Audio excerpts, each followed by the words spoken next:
जना इन्द्रबहादुर राई र अर्को जुन तामाङ साथीले ज्यान गुमाउनु भएको छ उहाँहरूप्रति स्मरण गर्न चाहन्छु र उहाँहरूको परिवारप्रति गहिरो समवेदना प्रकट गर्न चाहन्छु।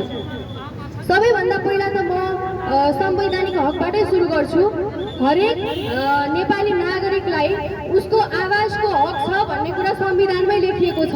तर यो कुरा अहिलेको सरकारले संविधान नै मिचेर जुन बोझल आतंक चलाइरहेको छ यसको म घोर भर्त्सना गर्न चाहन्छु। सबैभन्दा पहिला त हामीले बुझ्नुपर्ने हुन्छ कि लालपूर्जा र सुकुम्बासी भन्ने शब्दहरू कहाँबाट आए, यसको इतिहास के हो। सरकारले संवैधानिक रूपमा सरकारले जुन जग्गामा बसिरहेका व्यक्तिहरूलाई लालपूर्जा दिएको छ, ती लालपूर्जा नपाएका व्यक्तिहरू हुन् सुकुम्बासी। सुकुम्बासी कसरी भए त?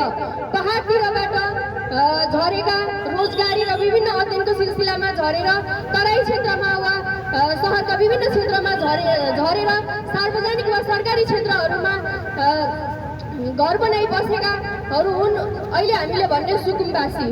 र राणा शासनभन्दा अगाडि के व्यवस्था थियो भने सत्तामा भएका दरबारीहरू जहाँनिया राणा शासनका वरिपरि घुमेर खानेहरू हुने खाने वर्गहरूले चाहिँ जग्गाको लालपूर्जा पाए। तर भूमिहीन को भए त भन्दा किसानहरू भए, गरिबहरू भए। र अहिले पनि उनीहरू दलितहरू उत्पीडित वर्गहरू थिचोमिचोमा पर्दै आइरहेका छन्। यसको विरुद्ध बोल्नेको सङ्ख्या कम छ र यो लोकप्रियतावादको आडमा सरकारमा गएकाहरू हिजो दलितहरूसँग माफी माग्छौँ भने तर उनीहरूले माफी मागेपछि नै दलितहरू मारिरहेका छन्। सुकुम्बासीहरूको व्यवस्थापन गर्छौँ भने तर अहिले एक दिनको अल्टिमेट दिएर 48 घण्टा 24 घण्टाको अल्टिमेट दिएर उनीहरूलाई चाहिँ त्यहाँबाट सर्न भनिएको छ।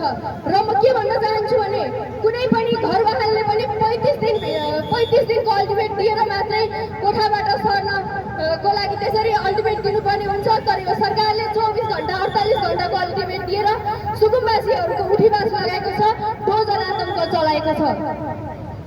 यहाँ म के भन्न चाहन्छु भने साथीहरू, के नेपाल हाँसेको हेर्न चाहने बालेन सरकारको यो देशभित्र सुकुम्बासी जनताहरू पर्छन् कि पर्दैनन्, दलितहरू पर्छन् कि पर्दैनन्, उत्पीडित वर्गहरू पर्छन् कि पर्दैनन्?